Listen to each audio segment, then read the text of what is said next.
ब्रह्मा है, ब्रह्मा सृष्टि के रचनाकार, प्राणियों के भाग्य विधाता, परमपिता ब्रह्मा। इस संसार में हमसे श्रेष्ठ कोई नहीं।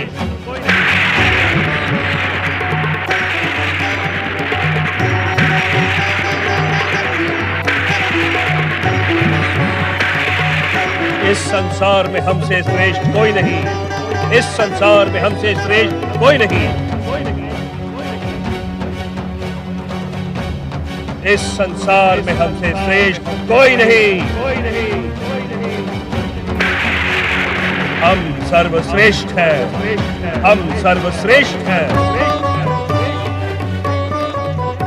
हम सर्वश्रेष्ठ हैं।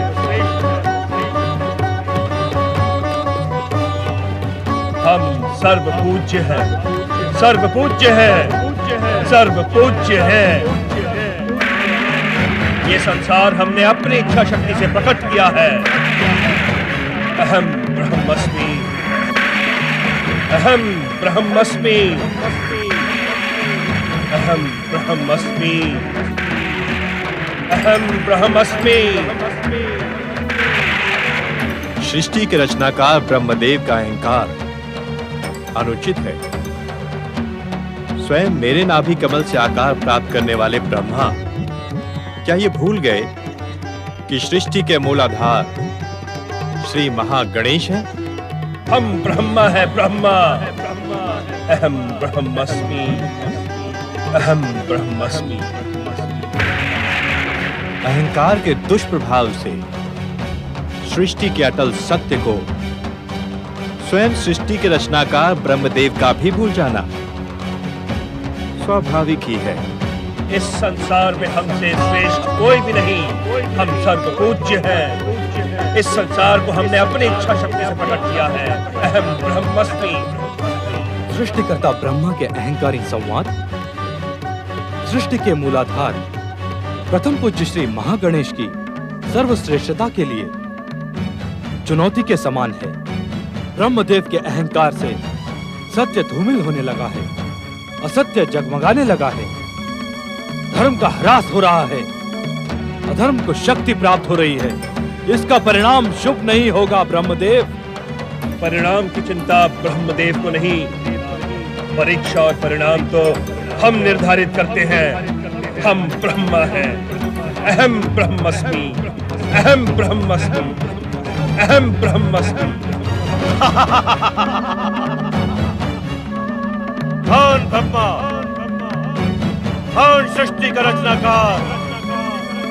हम दक्ष प्रजापति ब्रह्मा की इच्छा के बिना ही आकार धारण करेंगे। कारण हम सर्वश्रेष्ठ हैं। सर्वश्रेष्ठ। हमसे श्रेष्ठ कोई अन्य नहीं।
इतना अहंकार ना दिखाओ दक्ष। अहंकार?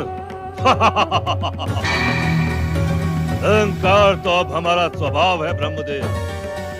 कारण कि हम आपके शरीर में उत्पन्न अहंकार के विस्फोट से ही उत्पन्न हुए हैं। इसी कारण तो तुम हमारे पुत्र के समान हुए दक्ष। तुम हमसे श्रेष्ठ कैसे हो सकते हो? अहंकार का ऐसा ही स्वभाव होता है। जहाँ उसकी शक्ति का पलड़ा झुकने लगता है, वो तुरंत साथ साधकर संबंध स्थापित कर लेता है। ऐसे समय आप पिता और पुत्र के संबंध का उल्लेख कर स्वयं को सर्वश्रेष्ठ बता रहे हैं। हम सत्य कह रहे हैं दक्ष। अहंकार असत्य के अतिरिक्त कुछ नहीं कहता। क्या तुम्हें इस परम सत्य का ज्ञान है? हाँ, मुझे तो है, किंतु आपको नहीं है। इसी कारण स्वयं को सर्वश्रेष्ठ बताकर हमारी सर्वश्रेष्ठता से विमुख हो रहे हैं। दक्ष!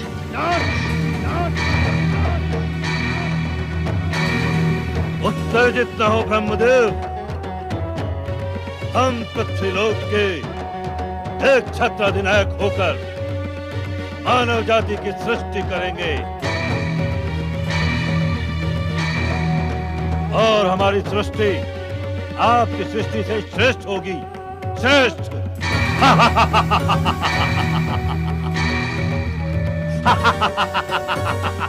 दक्ष, तुमने अपने जन्मदाता सृष्टि के रचनाकार ब्रह्मदेव को चुनौती देने का दुस्साहस किया है। एक पुत्र के कर्तव्य से विमुख होकर तुमने पुत्र पाने का अधिकार खो दिया है।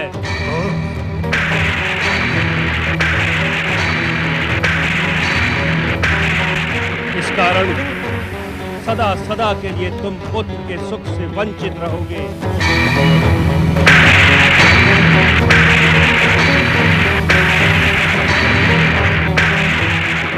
तुम केवल कन्याओं के पिता बनोगे।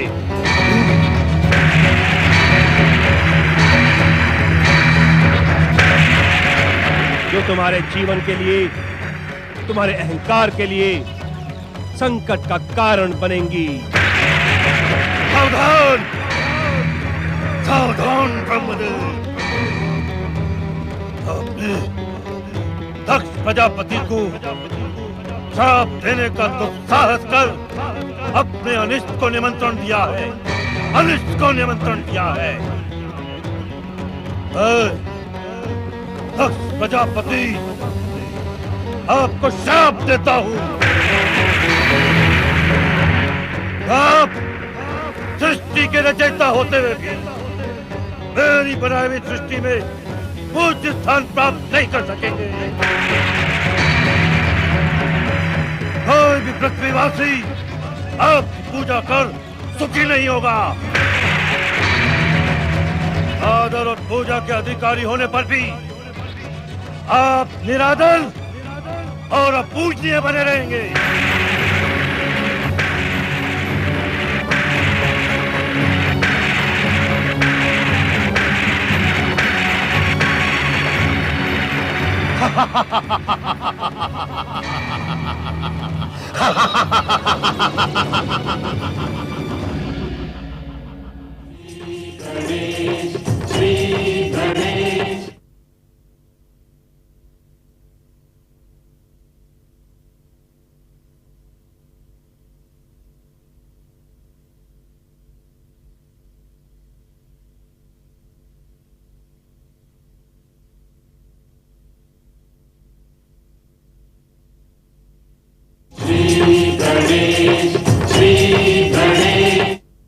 नारायण नारायण।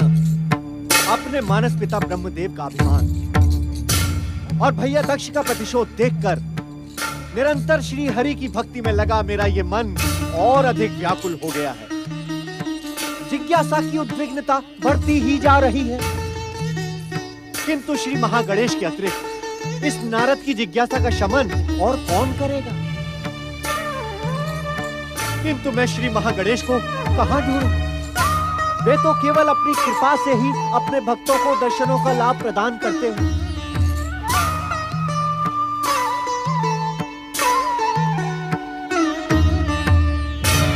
हे प्रथम पूज्य, हे अविघ्नेश्वर श्री महागणेश, आप दर्शन दे प्रभु, आप दर्शन दे, आप दर्शन दे। आप कहां हैं श्री महागणेश? आप दर्शन दे प्रभु।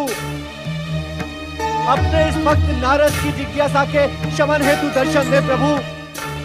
हे महागणेश, आपको मैं कहां ढूंढूं प्रभु? आप कहां हैं महागणेश? हे चिंताहरण श्री महागणेश, दर्शन दे महागणेश। नारायण नारायण। हे श्री महागणेश, आपको मैंने यत्र तत्र सर्वत्र ढूंढा, किंतु ऐसा प्रतीत होता है कि इस दीनहीन नारद के भाग्य में आपके दर्शनों का लाभ नहीं।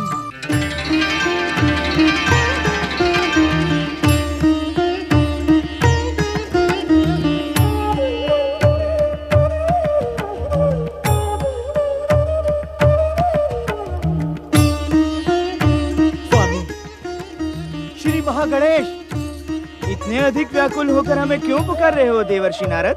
हे प्रभु, हे प्रभु, मैं धन्य हो गया। आपने अपने इस भक्त को दर्शन देकर अपने इस भक्त की लाज रख ली प्रभु। सच्चे मन से पुकारने वालों को दर्शन देना हमारा कर्तव्य है देवर्षि। हे श्री महागणेश, आप मुझे तनिक ये तो बताएं कि अपने इस भक्त के साथ में ये अन्याय क्यों? अन्याय? हाँ प्रभु, ये अन्याय ही तो है। आपकी कृपा से ये नारद 14 भुवनों में ये रोक टोक आ जा सकता है, किंतु आपके लोक में मेरा तो कोई लोक ही नहीं है नारद। अर्थात प्रभु? अर्थात यदि मैं स्वयं लोक बनाकर रहने लगा तो संसार के लोक निर्माण के कार्य का क्या होगा? नारायण नारायण। प्रभु, इतना तो बताएं कि यदि आपके भक्त आपके दर्शन करना चाहें तो आपको कहाँ ढूंढें? मुझे ढूंढने के लिए कहीं जाने की आवश्यकता नहीं है देवर्षि नारद। मैं तो इस सृष्टि के कण कण में विद्यमान हूँ। जहाँ मुझे सच्चे मन से पुकारोगे वहीं मैं प्रकट हो जाऊंगा। जय जय श्री महागणेश। नारद, सृष्टि के कर्ता ब्रह्मदेव तथा दक्ष प्रजापति के अहंकार की भीषण टक्कर देख तुम इतने व्याकुल तथा उद्विग्न क्यों हो रहे हो? हे श्री महागणेश, नारद की उद्विग्नता और व्याकुलता का कारण है उसकी जिज्ञासा। कृपा कर इतना तो बताएं कि इन अभिमानों की भयंकर टक्कर का परिणाम क्या होगा? दक्ष का अभिमान ही उसकी दुर्दशा का कारण बनेगा नारद। जय जय श्री महागणेश। और मेरे मानस पिता ब्रह्मदेव के अहंकार का परिणाम क्या होगा प्रभु? ब्रह्मदेव के अहंकार का परिणाम स्वयं दक्ष ने घोषित कर दिया है नारद। वे उस पूजनीय पद के अधिकारी नहीं होंगे जो भगवान विष्णु तथा भगवान शिव को प्राप्त होगा। ब्रह्मदेव पूजनीय तथा त्रिदेवों में से एक होने पर भी वे पूजा के अधिकारी नहीं होंगे।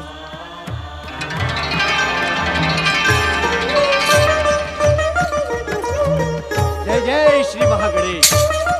जय जय श्री महागणेश। नारायण नारायण।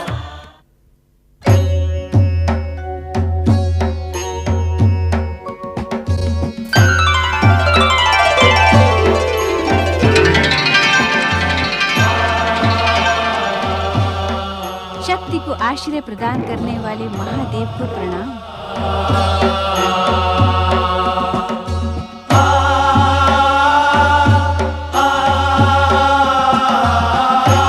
महादेवी शक्ति, आप तो सदा सदा हमारे अस्तित्व में ही समाई रहती हैं। हाँ स्वामी, संसार की शक्ति का आश्रय तो आप ही हैं।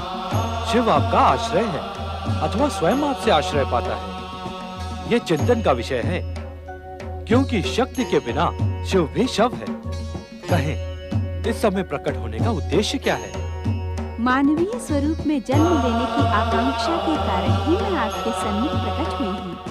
मानवीय जीवन प्राप्त करना अत्यंत ही सौभाग्य की आकांक्षा है, परंतु मानवीय जीवन में सुख के साथ दुख भी समान रूप से उपस्थित रहता है। पति रूप में आपको पाकर आपकी सेवा करने का महान सुख प्राप्त करने की आकांक्षा में शक्ति के लिए संसार का हर दुख सुख बन जाए।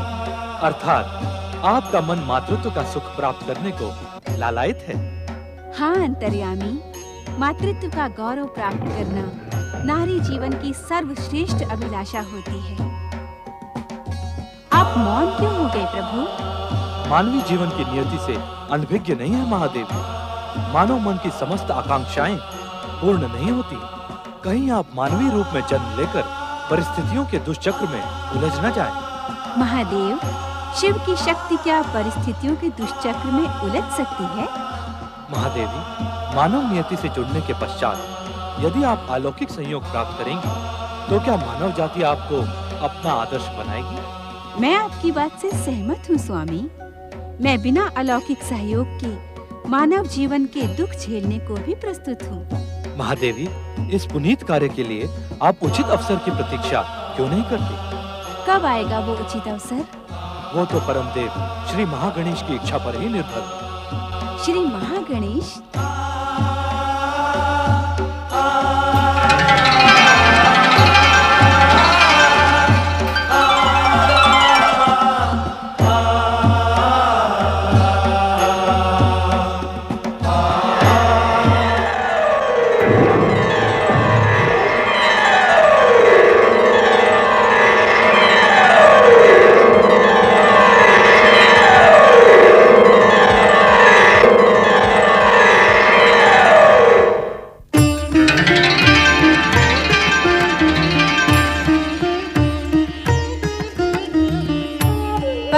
श्री महागणेश को शक्ति का प्रणाम। मातृशक्ति, आप जगत पूज्य हैं। मुझ महागणेश में रचना शक्ति के जो अंश विद्यमान हैं, वे आप ही की शक्ति के तत्व से प्राप्त हुए हैं। सर्वेश्वर श्री महागणेश, आप तो सृष्टि के मूलाधार हैं। आप प्रथम पूज्य हैं। आप ही सृष्टि के समस्त जड़ चेतन की वंदना के अधिकारी हैं। मैं आपके सन्मुख एक आकांक्षा लेकर प्रकट हुई हूँ। आपकी आकांक्षा का ज्ञान हमें भली भांति है मातृशक्ति। आपने महादेव शिव के सम्मुख जो मानवीय रूप धारण करने की इच्छा प्रकट की है, उसके पीछे आपकी माता बनने की कामना है। आपने पुत्र रूप में हमें प्राप्त कर हमें गौरव प्रदान करने की अभिलाषा की है। आप तो बिना कहे ही सब कुछ जान गए सर्वेश्वर श्री महागणेश। अब कृपा करके मेरी अभिलाषा भी पूर्ण करें।